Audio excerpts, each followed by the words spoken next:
President Cyril Ramaphosa has announced that the country has passed the third wave peak and that the overall number of cases have now shown a decline. And this is the National Institute for Communicable Diseases has recorded 9,718 new coronavirus cases in the last 24-hour period, representing a 26.6% positivity rate.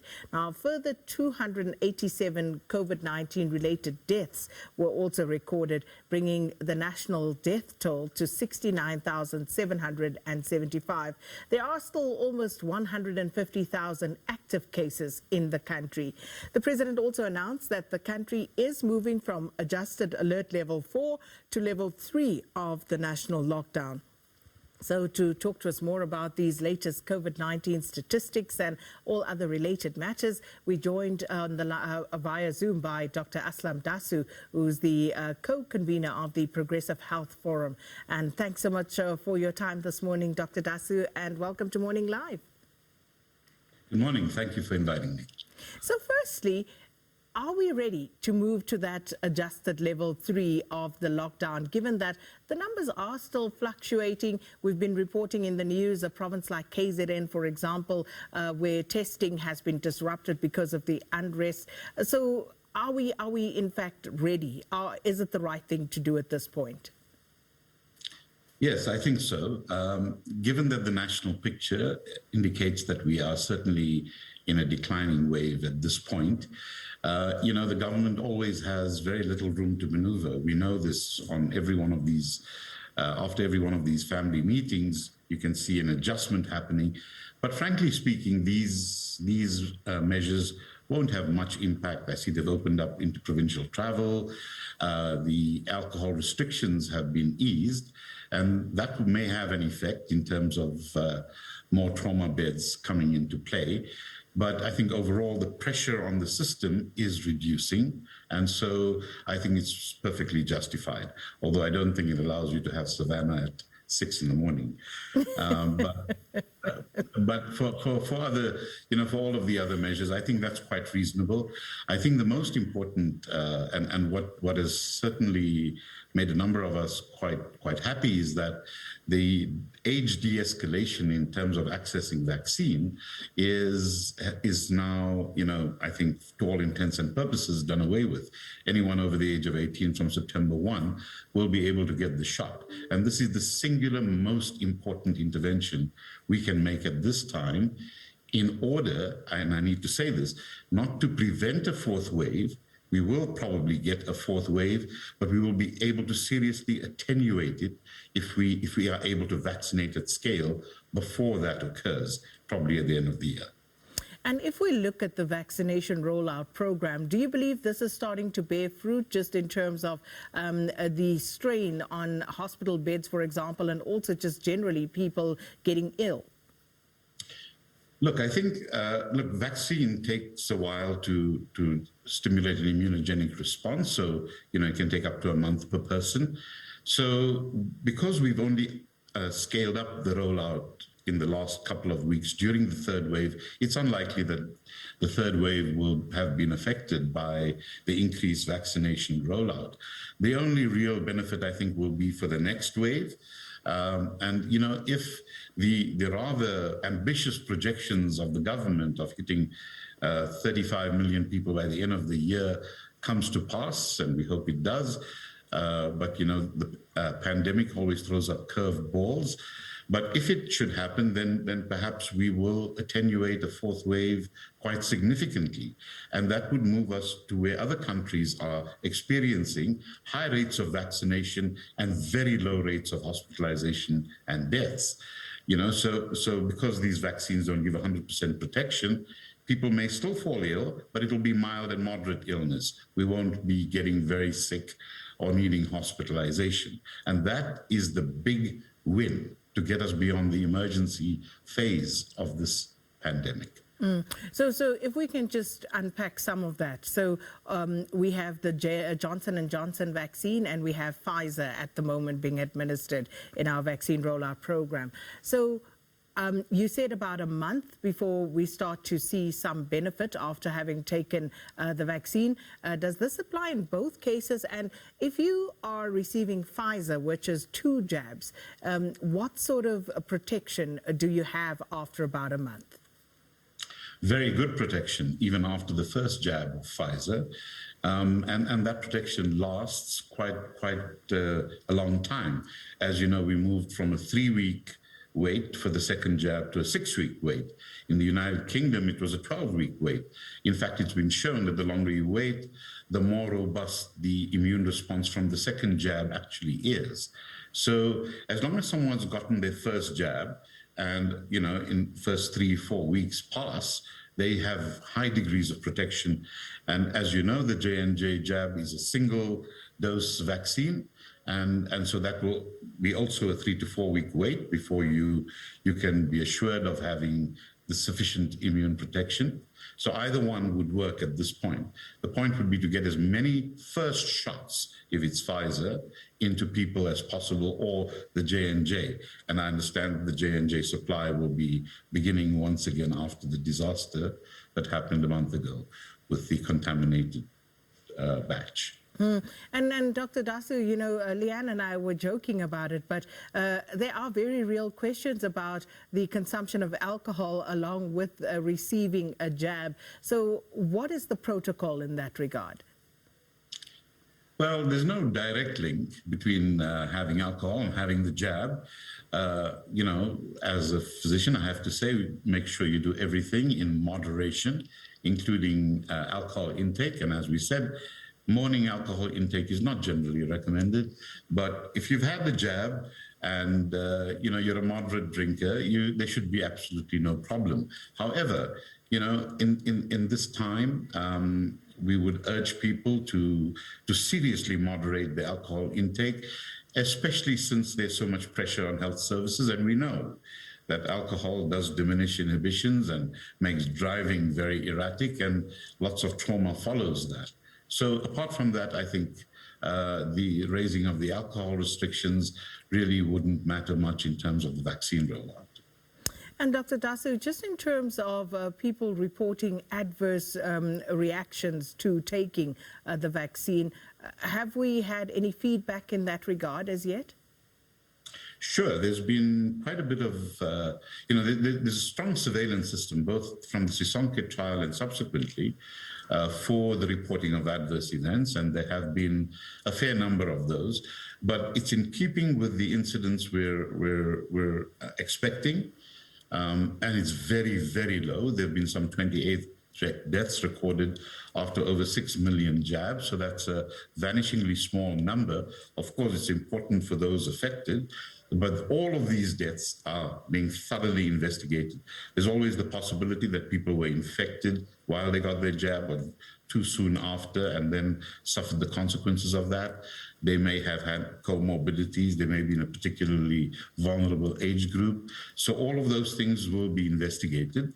And to the extent that a fault may lie with the actual vaccine, that will be determined, and there's an indemnity process that follows from there. And I want us to touch on that indemnity process, but just to be clear at this stage, there has to be a causal link that has to be established, and that hasn't been proven as yet, is what you are saying. Correct. And I think that's only right, because from both ends, you want to be sure that the vaccine may be implicated or is implicated in a particular event. Because that would, if you don't do that, you're operating in the dark. So the mode of investigation is very thorough, and it's well known and it's well established. So one shouldn't be too concerned about that, as long as these deaths are reported and they are thoroughly investigated. That shouldn't be an issue. Particularly interested in the indemnity issue around this, because it is, of course, voluntary. But how does that work? You know, would people have recourse if it is indeed proven that there is a causal link between the administration of the jab and the death? Yes, so you may recall that when these vaccines were first registered, the manufacturers required an indemnity fund to be established, and that was done by the South African government through the Treasury. So that's in place. And I think as soon as a causal link may be identified, then there is a particular process that kicks off to evaluate the claim and to make any compensation that is appropriate in the circumstances. This is standard around the world, and it's only fair, I think, to consumers of vaccines that such such compensation mechanisms exist. The manufacturers, one can understand, wouldn't want to take on responsibility beyond their capabilities of providing the vaccine, because it's still early days, and a number of these vaccines are under emergency use authorization, so they would want to be indemnified against claims. But overall, the system is now in place, and that should protect consumers of vaccines. And does this, of course, extend to other adverse reactions and maybe whatever else could happen that is adverse, and not just death in this instance, Dr. Dasoo? Sure, absolutely. So it will cover the full range, not only deaths, which of course is the most extreme of the adverse events, but other adverse events can be quite severe, and they are also definitely covered. And I think that's an important point to note for the general public. Now, the Gauteng province has been the epicenter of this third wave, Dr. Dasoo. Is the worst over yet for Gauteng? It looks like it. I think we've definitely passed the peak. You'll have to understand that, look, that peak was quite high. And as we come down, all of the cases that brought us to that level, we'll be experiencing a similar number on the downward slope in decreasing amplitude. But these are still numbers that are going to come through. When you look at the number of daily cases, that is a snapshot into the future 10 days hence, when those who are infected or some of whom will fall quite sick and will need hospitalization. So the health system is looking at, taking the hit on these cases in about that period of time. Gauteng was, as you said, the epicenter, and its decline is in keeping with expectations.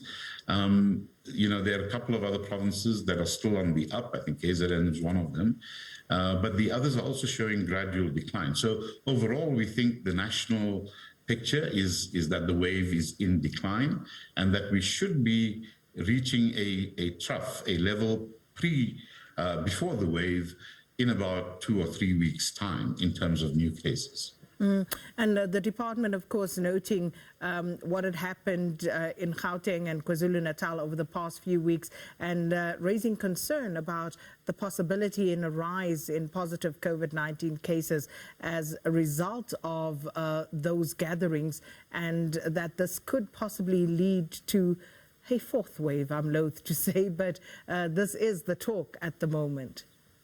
Well, it's unlikely to lead to a fourth wave. The events were very unfortunate. The disruption to the vaccination program was tough. But of course, the number of cases tested was also, severely impacted. And the amount of chaos that occurred socially will have resulted in cluster outbreaks. Whether they're going to turn out into full super spreader events is still being watched. But the cluster outbreaks will occur. However, it's not expected that those numbers will exceed the peak of this wave. They may cause an aberration in the decline in KZN and perhaps even in Gauteng, but it's not likely to stimulate a whole new wave, as we have seen. It may, as I said, have regional concentrations of cases. But again, overall, I think the country will be in a position to manage that, provided there's no further disturbances in places like KZN, and we should get through this. There's, in terms of how we've seen these waves occur, we've got this 3-month period coming up toward the end of the year that I think is very important, and maintaining all our MPIs, and importantly, a restriction on gatherings, I think gets us there, together with of course, scaled up vaccination. So no, the short answer is that it probably won't re-stimulate the third wave. It may reduce the downswing in Gauteng and KZN for a bit, but you know, it is what it is, and we should be out of the wave proper, like I said, in about 3 to 4 weeks' time. And Dr. Dasoo, of course, we're dealing with the Delta variant at the moment as well. It has shown an increase of infections in younger children. How should this be managed as schools reopen today?